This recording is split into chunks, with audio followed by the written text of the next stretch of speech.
Boa noite. Longe de casa, ex-guerrilheiros e opositores do regime militar tentaram refazer a vida, trabalharam, estudaram, formaram família e só voltaram ao país com a lei da anistia. Na segunda reportagem da série Comissão da Verdade, que o Jornal da Cultura exibe hoje, vamos entender como surgiu a lei destinada a apagar o passado, marcado por tragédias nos campos, nas ruas e nos porões da ditadura. Veja agora outros assuntos importantes da edição de hoje. Pressão para modificar o perfil imobiliário ao redor do Parque do Ibirapuera pode dar origem a novos arranha-céus. Polícia indicia 11 pessoas por homicídio no caso da adolescente morta ao cair do brinquedo Torre Eiffel, no Parque Hopi Hari. Hillary Clinton diz em Brasília que política brasileira de combate à corrupção é modelo para o mundo.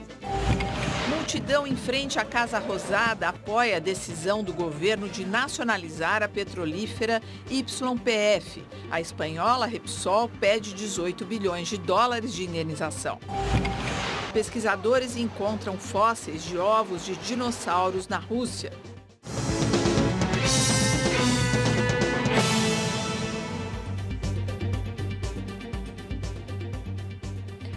Nossa bancada tem hoje a professora de História Árabe da USP, Arline Klemcha, e o filósofo Luiz Felipe Pondé. Mande a sua pergunta aos nossos convidados através dos endereços do Jornal da Cultura na internet. A pressão do mercado imobiliário pode provocar em São Paulo uma situação rara, o destombamento de uma área tombada. O alvo da hora são os arredores do Parque Ibirapuera. Esta vista privilegiada é que está em jogo. Pressionado por donos de terrenos, o Compresp, o Conselho Municipal de Proteção ao Patrimônio Histórico, Cultural e Ambiental, pode rever a resolução de 1991 que tombou o Parque do Ibirapuera e seu entorno. O objetivo da mudança é permitir a construção de 12 prédios com até 54 metros de altura. Hoje, os edifícios não podem passar de 10 metros. Esse precedente de fazer um destombamento sem que o interesse público esteja absolutamente claro, é um precedente muito negativo para a nossa história de tombamentos. Esse comerciante, que trabalha na região há 20 anos, acha o destombamento um absurdo. Para quê? Trazer mais gente para o bairro? Especulação imobiliária, isso é um absurdo. Com ruas arborizadas, o bairro Vila Nova Conceição, na zona sul da capital, é visto como uma extensão do Parque do Ibirapuera. Tem o metro quadrado mais caro de São Paulo, quase R$10 mil. O destombamento, que pode atingir 6 quadras vizinhas ao parque, elevaria o valor do metro quadrado para R$25 mil. Segundo o movimento Defenda São Paulo, o destombamento atende apenas a interesses econômicos de um pequeno grupo de pessoas, já que a construção de altos edifícios aqui na região pode trazer prejuízos não só para o Parque do Ibirapuera, mas para toda a cidade de São Paulo.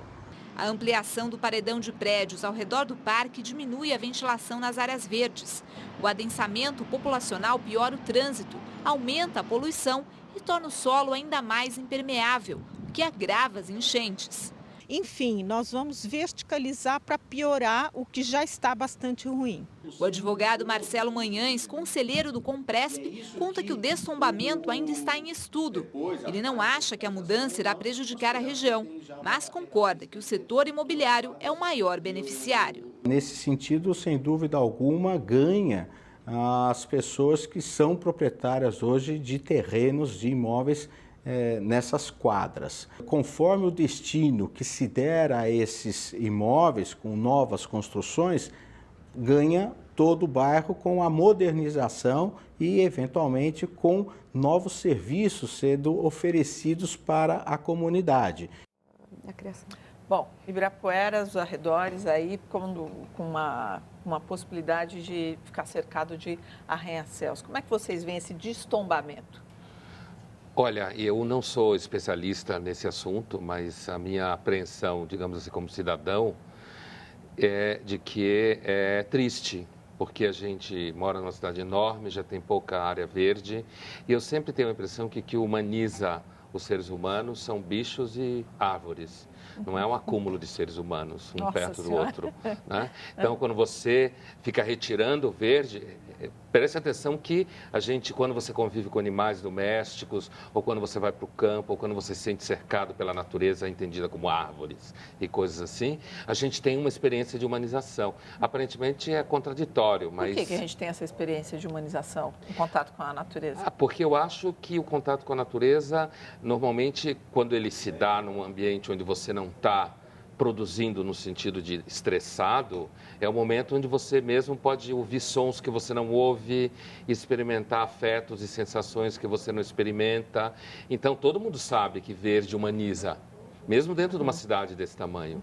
Então, você tirar o verde, eu acho uma tristeza isso. Eu acho que a matéria mostrou bem essa entrevista, onde dizia que aqui o que está em jogo não é o interesse da coletividade da cidade, é o interesse de empreiteira. Empreiteira que quer construir não um prédio com uma altura X, mas com o dobro daquela altura. Ou seja, tudo que ficou para trás vai ficar, então, isolado do contato ali com o parque. É especulação imobiliária, né? É lamentável mesmo. Mal-estar diplomático. A Argentina mantém decisão de restatizar a petrolífera YPF e afirma que não vai pagar a indenização de 18 bilhões de dólares exigidos pela ex-controladora, a espanhola Repsol. A Espanha chamou a expropriação de ilegítima e injustificável. Nas ruas de Buenos Aires, houve festa em apoio ao governo. Na frente da Casa Rosada, os argentinos manifestam apoio à decisão de Cristina Kirchner. No Congresso, o Senado discute se a retomada da YPF tem amparo legal e as possíveis consequências internacionais. A expropriação precisa ser aprovada por 2/3 dos parlamentares. Em visita ao México, o premier espanhol Mariano Rajoy disse que a decisão argentina abala a relação entre os dois países. Perjudica a Espanha e a Argentina. A União Europeia apoiou a Espanha e cobrou o cumprimento dos acordos comerciais. A crise será tema da próxima cúpula europeia, marcada para o dia 23. Já na Espanha, o presidente do grupo Repsol descreveu a atitude como um esforço para encobrir a deteriorização da economia argentina. Anunciou uma ação legal e exigiu indenização no valor de 18 bilhões de dólares. Nós vamos a pedir 18 mil milhões de dólares. Na Bolsa de Madrid, as ações da Repsol lideraram as perdas, com queda de 6,06%. Em Buenos Aires, os papéis despencaram quase 8%. E você sabe o que é expropriar? O Jornal da Cultura explica. Segundo o dicionário, expropriar significa tirar a posse ou a propriedade de alguém, mas apenas o poder público tem autorização para executar essa ação. A retirada dos bens de seus proprietários deve ter como motivação a utilidade pública ou interesse social. Vale lembrar que expropriar não significa desapropriar, apesar dos dois casos terem como objetivo a tomada de uma propriedade. A diferença está no direito à indenização, presente na desapropriação e ausente na expropriação. No caso do governo da Argentina, a expropriação da YPF teve como alegação o não cumprimento de acordos de investimentos no país. A YPF foi privatizada em 99, quando passou a ser administrada pelo grupo espanhol Repsol. Agora a Argentina quer nacionalizar a petrolífera novamente, ou seja, retomar a soberania sobre a empresa. Bom, e agora a gente inclui nessa conversa aqui a professora de Direito Internacional da USP, nossa colaboradora aqui do Jornal da Cultura, Maristela Basso. Boa noite, Maristela, que está aqui na internet. Boa noite, pronto, está a postos aí. Boa noite. Olha, eu gostaria de primeiro colocar um comentário que eu ouvi várias vezes hoje ao longo do dia com relação a essa expropriação da Argentina, que alguns comentaristas compararam o que estava acontecendo com essa expropriação, com o povo nas ruas, essa comoção nacional, com o caso Malvinas. Eu gostaria de saber o que vocês pensam disso e depois a gente Enfim, Maristela, a gente vai te incluindo aqui na conversa, você se manifesta, por favor. Mas eu sei que a Arline quer falar sobre esse assunto. Então, Polly, a meu ver, aparentemente são casos parecidos, mas no fundo são distintos, porque no caso das Malvinas, nós temos o princípio a ser defendido é o princípio da autodeterminação, da soberania, e quando se coloca a pergunta nas mãos da população das Malvinas, se querem ou não ser parte da Argentina ou se preferem continuar atrelados com o status específico de semi-autônomo que possuem, a Inglaterra, ao Reino Unido, preferem permanecer como estão, ou seja, a população das Malvinas não quer fazer parte da Argentina devido à situação que eles podem estudar na Inglaterra, tem uma série de, enfim, laços que não querem romper. Então, quando a Argentina, a Cristina Kirchner, ela diz que vai reintegrar as Malvinas à Argentina, ou integrar Malvinas à Argentina, é uma atitude nacionalista, é algo que infla o sentimento nacionalista da população, assim como essa atitude agora infla o sentimento nacionalista da população, só que em um caso é uma atitude que a gente pode, a meu ver, é algo delicado, é uma análise delicada, mas a meu ver equivocada. E no caso da Repsol, me parece bastante justificável essa atitude hoje, porque durante 20 anos uma empresa espanhola explorou os recursos naturais que, em última instância, deveriam pertencer ao povo argentino. Quer dizer, você acredita nesse caminho da soberania, como tem uma corrente aí que entende assim também? Eu entendo sim, Polly, que essa empresa espanhola ela já lucrou muito com durante 20 anos e que os recursos naturais pertencem sim à Argentina. Então, essa ação está justificada hoje. Então, os dois têm resultados semelhantes, mas são absolutamente diferentes. Maristela, você vê assim também? Não. Desculpa, mas tenho que discordar completamente, porque isso, no plano das relações comerciais internacionais, gera uma insegurança brutal. E pela perspectiva do exercício da diplomacia, a presidente argentina demonstra mais uma vez que ela inaugura, ou seja, que o governo dela é um governo de uma diplomacia truculenta, quase ditatorial, arbitrária. Na comunicação com a Maristela. Tá valendo? Tá valendo? A gente está com o áudio dela ainda? Bom, eu gostaria, então, de só continuar aqui enquanto a gente se acerta no contato com a Maristela. É claro que a dúvida que surge é o que vai acontecer com a Argentina. Então, a Argentina vai ser prejudicada nas relações internacionais, ela vai sofrer represálias. Mas a gente está num momento extremamente favorável, porque a crise econômica na Europa, principalmente econômica no mundo, ela permite, como nunca, que atitudes como essa sejam levadas à frente. Maristela, você já está no ar de novo. Ouvindo?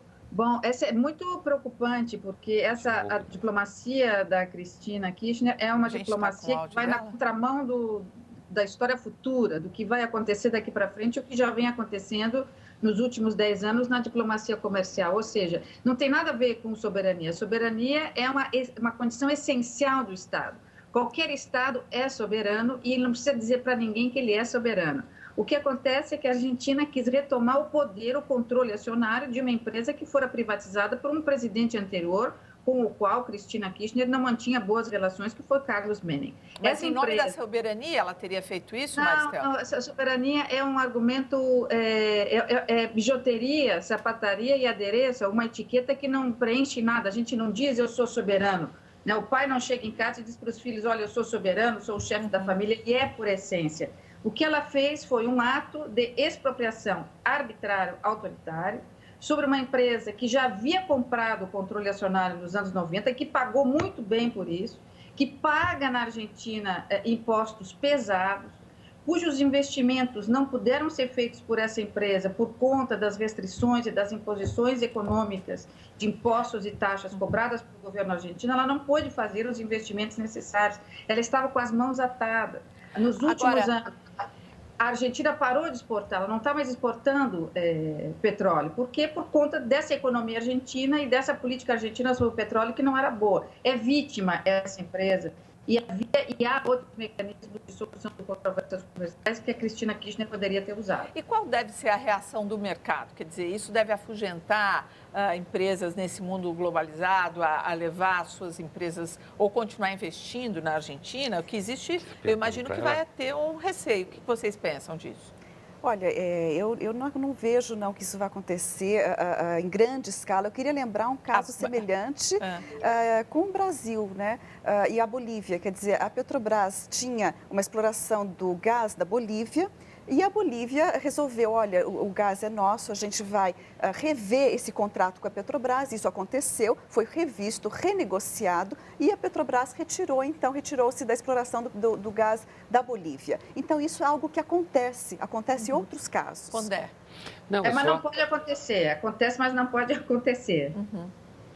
Eu acrescentaria só no que elas falaram, assim, eu vejo isso de um ponto de vista de um certo padrão. Eu acho que a política argentina, desde Perón, não se recupera.